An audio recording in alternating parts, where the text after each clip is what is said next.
Roswell Flight Test Crew here at Exponential 2021 in Hotlanta, Georgia. And I'm speaking to Alex Caron at Teledyne DALSA. How you doing, Alex? I'm doing good.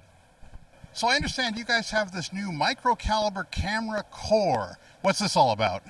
Oh yeah, this is the new core from Teledyne DALSA. It got the new 12 micron sensor with a very low NTD, low power and low thermal.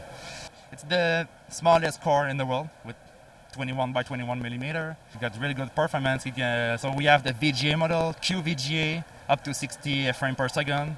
We have a smart noise filter, so spatial and temporal. All right. And one thing I'm thinking of is because it's so small, this is probably going to work great on little drones. Absolutely. This is the target market. When are you going to make this core available so that manufacturers can start integrating it into drones?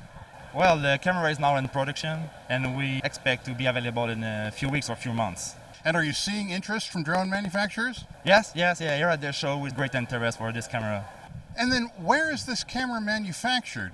It's made in Canada, so it's easier to export as it's a non-ITAR camera.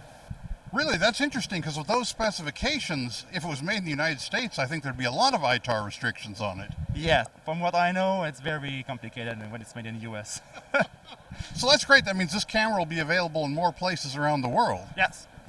So another advantage of this new core, as I understand it, is it has a broader range of temperatures it can sense.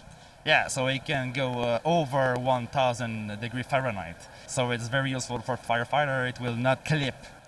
Got it. No, that'll be a big plus for those guys.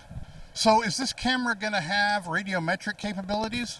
Yes, in a few months. It's being developed right now. All right, excellent.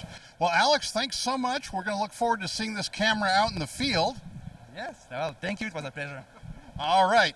And from Exponential 2021 in Hotlanta, Georgia, this is the Roswell Flight Test Crew signing off. Thanks again, Alex.